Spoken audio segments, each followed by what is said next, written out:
করুন। বিয়ের পর মেয়ের বাপের বাড়ি থেকে মেয়েকে স্বর্ণ গিফট করা এবং ফার্নিচার দেওয়া, এটা ইসলামী দৃষ্টিতে কতটুকু জায়েজ? বাপ যদি তার মেয়েকে হাদিয়া উপঢৌকন দেয় তাহলে এটা তো জায়েজ হতেই পারে, কিন্তু এখানে একটা ঘাপলা আছে।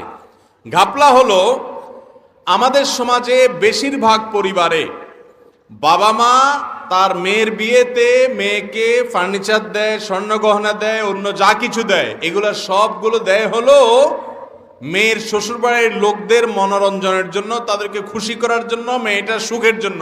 কারণ এগুলো না দিলে ওই মেয়ের শ্বশুরবাড়ির মহিলারা, পুরুষরা তাকে খোঁচাখুচি করবে, তার মুখটা ছোট থাকবে, সেজন্য বাধ্য হয়ে দেয়।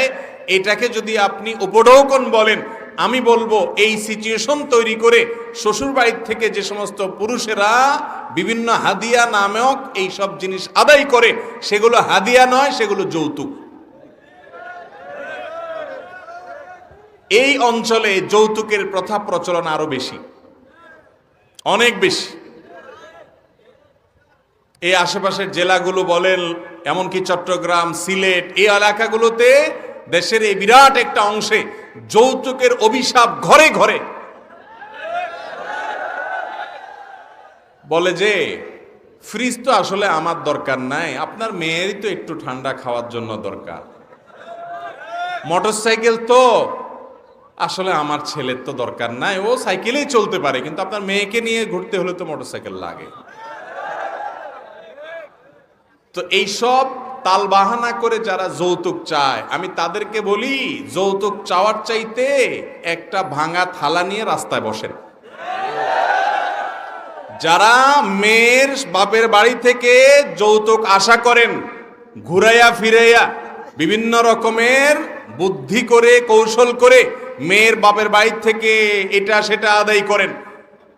আমের সিজনে আম, কাঁঠালের সিজনে কাঁঠাল, রমজান আসলে ইফতারি, তারপরে আপনার ঈদের সময় সেমাই চিনি, কোরবানির ঈদের সময় ছাগল। আরে বাপরে বাপ, এর চাইতে বড় ছোট লোক আল্লাহর জমিনে আরেকটা নাই। এই দুনিয়াতে সবচেয়ে নিচু মাপের ছোট লোক যদি দেখতে চান, তাহলে যৌতুকখোরদেরকে দেখবেন। এদের চেয়ে বড় ছোট লোক আর নাই। কেন বলছি কথাটা? অল্প দুঃখে বলি নাই, শোনেন। একটা মেয়েকে, আপনি যে মেয়েটাকে বিয়ে করে আসছেন, এই মেয়েটা কি বাতাসে বড় হয়ে গেছে? জন্মের পর থেকে তার বাপ মা তাকে তিল তিল করে শত শত হাজার হাজার টাকা তার পিছনে খরচ করে তাকে বড় করছে, ঠিক না ঠিক? তার পিছনে ঔষধ খরচ করেছে, তার পিছনে ভরণ পোষণ দিয়েছে, তাকে পড়ালেখা করিয়ে মানুষ করেছে। সে পড়ালেখা করে শিক্ষিত হয়েছে এই মহিলা, কিন্তু শিক্ষিত হওয়ার পর তার শিক্ষার আলো ছড়াবে কোথায়? আপনার বাসা, ঠিক না ঠিক? তাকে সুস্থ সবল রাখার জন্য ট্রিটমেন্ট করেছে, চিকিৎসা দিয়েছে, ভরণ পোষণ দিয়ে বড় করেছে। তার এই পুরো জীবন থেকে উপকার ভোগ করবে কে? আপনি, স্বামী এবং স্বামীর বাপ মা, স্বামীর পরিবার, ঠিক না ঠিক? তাহলে উচিত তো হলো জামাই বাবাজি, শ্বশুর শাশুড়ির কাছে যাওয়া, বেআইন সাহেব অর্থাৎ ছেলের বাপ মা মেয়ের বাপ মার কাছে যায়, পায়ের কাছে দোজানো হয়ে বসে বলা, বেআইন সাহেব, আপনার মেয়েকে জন্ম থেকে বিয়ে দেওয়া পর্যন্ত যত লাখ টাকা খরচ করছেন, যত কষ্ট করছেন আপনি, গাছ রোপণ করলেন আপনি, বড় করলেন আপনি, গোড়ায় পানি দিলেন আপনি, আর ফলটা পুরাটাই সারা জীবন ভোগ করব আমরা। আমাদের তো টাকা উচিত, আমরা আপনার এই মেয়েকে বড় করতে যত পয়সা করি খরচ হচ্ছে, সবগুলো আপনাকে দিতে চাই। তাদের কাছে, মেয়ের বাপ মার কাছে যায় দোজানো হয়ে এরকম করে নিবেদন করা উচিত। সেই জায়গায় উল্টে আবার তার কাছ থেকে যৌতুক আশা করেন, আল্লাহর জমিনে আপনার চাইতে বড় ছোট লোক আর কে হতে পারে?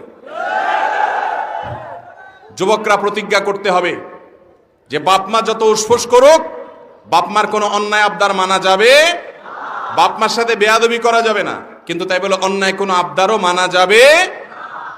অতএব যারা বিয়ে করেন নাই, একটি সুতা শ্বশুর বাড়ি থেকে নিবেন না, প্রতিজ্ঞা করতে পারবেন? একটি সুতা নিবেন না, নিয়ত করবেন তো ইনশাআল্লাহ?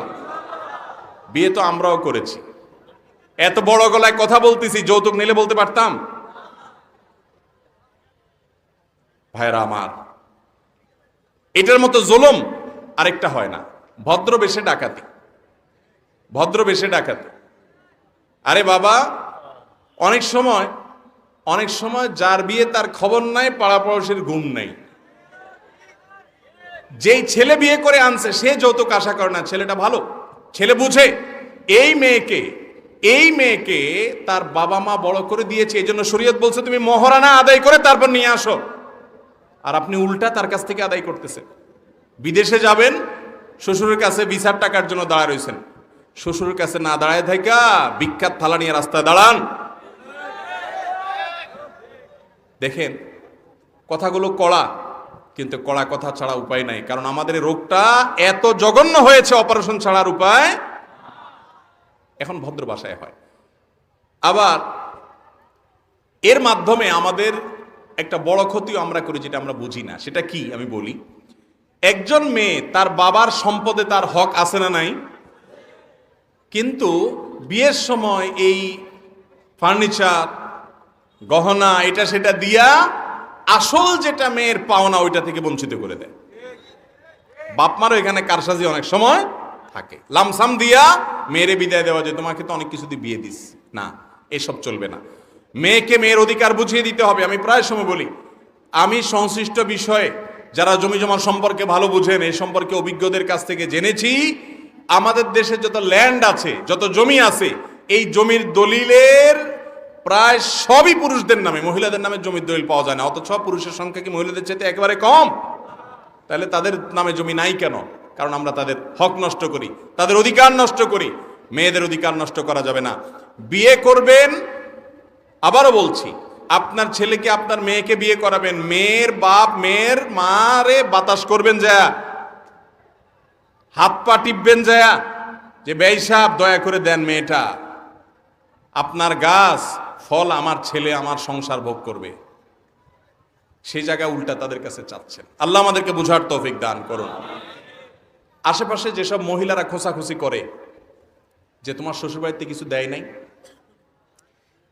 এই সমাজে বেশিরভাগ মানুষ খারাপ হয় আশপাশের লোকের কারণে।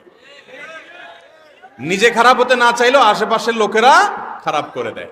মানুষরূপী কিছু শয়তান মহিলা আছে, এই শয়তান মহিলাগুলো এসে খোঁচাখুচি করে বলে যে তোমার শ্বশুরবাড়িতে কিছু দেয় নাই। মেয়েরে জিজ্ঞেস করে তোমার বাবারা কি দিছে।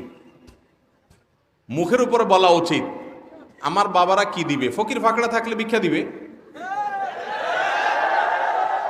আপনারা যারা যুবকরা আছেন, স্ত্রীদেরকে প্রোটেকশন দিবেন, কোন ছোট লোক মহিলা যেন তাদেরকে উত্ত্যক্ত করতে না পারে।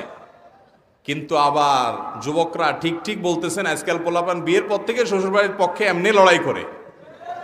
আবার এইটা করতে গিয়া বাপমার সাথে বেয়াদবি করিয়েন না। গল্লির ঠাওর ঠিক রাখেন। বাপমা বড় না শ্বশুর শাশুড়ি বড়? বাপমার অন্যায় কথা মানবেন না, যৌতুক নিবেন না, এর মানে এই না যে বাপমার কোনো কথা মানবেন না। বলবেন যে হুজুর শিখা দিয়েছে শ্বশুর শাশুড়ির ঠ্যাং ধরে বসে থাকতে। খবরদার, ব্যালেন্স করতে হবে। আল্লাহ আমাদেরকে বুঝার তৌফিক দান করুন। স্বামী স্ত্রী সময় কাটানোর জন্য দাবা লুডু খেলতে পারবে কিনা? দাবা খেলা এটার ব্যাপারে হাদিসে পরিষ্কার নিষেধাজ্ঞা আছে। স্বামী খেলুক, স্ত্রী খেলুক, যেই খেলুক, সবার জন্য নিষেধাজ্ঞা সমানভাবে, এটা জায়েজ নাই। আর লুডু খেলা, যেহেতু তখন সাহাবীদের যুগে এই টাইপের লুডু খেলা ছিল না, কিন্তু দাবা লুডু এগুলা একই টাইপ, কাছাকাছি টাইপ খেলা। এই ধরনের খেলা নয়, বরং স্বামী স্ত্রী খেলবেন হলো শারীরিক কসরত হয় এরকম খেলা, যেমন কুস্তির কথার কথা বললাম, কুস্তি না, মানে শারীরিক ব্যায়াম হয় সেরকম খেলা। আমাদের প্রিয় নবী সাল্লাল্লাহু আলাইহি সাল্লাম আম্মা জান আয়েশা রাদিয়াল্লাহু তাআলা আনহার সাথে দৌড়াদৌড়ির প্রতিযোগিতা দিয়েছেন। দৌড়াদৌড়ি, নবীজির শরীরে 40 জন জান্নাতি যুবকের শক্তি ছিল, তিনি অনেক শক্তিশালী মানুষ ছিলেন। আয়েশা রাদিয়াল্লাহু তাআলা আনহা বয়সও ছোট, আবার মেয়ে মানুষ, আবার খুব হ্যাংলা পাতলা ছিলেন। ইফকের ঘটনায় হাদিসের বিবরণ আছে যে তিনি যখন পালকিতে উঠে বসতেন তখনও পালকির যা ভার হতো, তিনি যখন পালকিতে না বসতেন তখনও একই ভার হইতো, মানে এত পাতলা ছিলেন। তাহলে একে তো হ্যাংলা পাতলা, আবার বয়সে ছোট, আবার মহিলা মানুষ। আর নবীজি সাল্লাল্লাহু আলাইহি সাল্লাম বয়সে বড়, সুঠাম এবং শক্তিশালী মানুষ, আল্লাহ প্রদত্ত বিশেষ পাওয়ার আছে। এই মানুষটার সাথে দৌড় প্রতিযোগিতা দিয়েছেন নবী করিম সাল্লাল্লাহু আলাইহি সাল্লাম। সুবহানাল্লাহ। স্ত্রীর সাথে কি দৌড় প্রতিযোগিতা? দৌড় প্রতিযোগিতা। তো দৌড় প্রতিযোগিতা খুব স্বাভাবিকভাবে আয়েশা রাদিয়াল্লাহু তাআলা হেরে গেছে, কারণ উনি তো রাসূল সাল্লাল্লাহু আলাইহি ওয়াসাল্লামের সাথে পারার কথা না, রাসূল সাল্লাল্লাহু আলাইহি ওয়াসাল্লাম জিতে গেছে। এখন জিতে গেলে মহিলারা সাধারণত একটু কি হয়, মন খারাপ করে। ঝগড়া লাগলেও যদি বউরে একটু জিতায় দিতে পারেন তাহলে আপনার সংসারে শান্তির বন্যা বইবে। বেকুব পুরুষ যারা, তারা কথায় কথায় বউরে শুধু দমায় রাখে, আর শেয়ানা পুরুষ যারা, তারা বউরে সবসময় জিতায় রাখে, বলে হ্যাঁ তুমি ঠিকই বলছো, তোমার কথা না শুনে তো আমার কপাল পড়ছে। যত পাম্পটি দিবেন, যত প্রশংসা করবেন, যত বেশি উৎসাহ দিবেন, সংসার তত শিখর হবে। আর পণ্ডিতি করতে চাবেন তো কপালে দুঃখ আছে। নবী করিম সাল্লাল্লাহু আলাইহি সাল্লাম প্রথম দৌড়ে যখন দেখলেন আম্মা জান আয়েশা হাইরে গেছে, মন খারাপ, বলছেন চলো আবার একটু কম্পিটিশন করি। তা আবার দৌড় দিচ্ছেন। এবার রাসূলুল্লাহ ইচ্ছাকৃত হেরে গেছে। এই যে দেখছেন ইচ্ছাকৃত হারাস প্রমাণ হলো কি হলো না ভাইরা আমার? সেজন্য স্বামী স্ত্রী এ ধরনের বিনোদন, এ ধরনের খেলাধুলা করবে যে খেলাধুলাতে শারীরিক ব্যায়াম হয়, শারীরিক কসরত হয়। স্বামী স্ত্রী কেন, অন্য সবার জন্য শরীয়ত এই ধরনের খেলাধুলাকে প্রশংসা রেখেছে, প্রশংসা করেছে। এবং এরকম খেলাধুলা শরীয়তে জায়েজ রেখেছে যে খেলাধুলা শারীরিক কসরত হয়, সেখানে কোনো জুয়া নাই, হারাম কোনো কিছু নাই, শরীরের ব্যায়াম হয়, সে ধরনের খেলাধুলা হতে পারে। কিন্তু আপনি লুডু খেললেন, দাবা খেললেন, এগুলোতে শরীরের কোনো ব্যায়াম হয়? আজকাল পোলাপান দেখবেন সব ফুলে ফুলে তুলতুলা হয়ে যাচ্ছে, ঠিক না বে ঠিক? চর্বি জমতে জমতে শেষ, কারণ এগুলো খেলাধুলার সুযোগই পায় না। সারাদিন ওই মোবাইল টিপে, ট্যাব টিপে, গেমস খেলে, হান করে, তান করে, লুডু খেলে। আমাদের যখন ছোট বাল্যকাল ছিল, আপনারা যারা বেশিরভাগ মানুষ সিনিয়র যারা আছেন বয়সে, 40-এর বেশি যাদের বয়স, তারা ছোটবেলায় দৌড়াইছেন, লাফাইছেন, গোল্লা খেলছেন, ফুটবল খেলছেন, হাডুডু খেলছেন, শরীরে চর্বি জমারই সুযোগ পায় নাই, সুস্থ আছেন। আর এখনকার পোলাপান ছোটবেলা থেকেই একেবারে ফার্মের মুরগির মতো হয়ে যায়,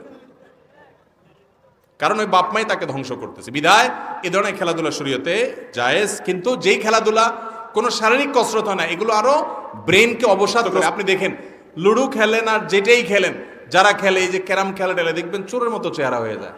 লম্বা সময় ধরে যদি খেলে, চেহারা দেখবেন যে বিবর্ণ হয়ে যায় এবং ক্লান্ত হয়ে যায়। এটা করা যাবে না।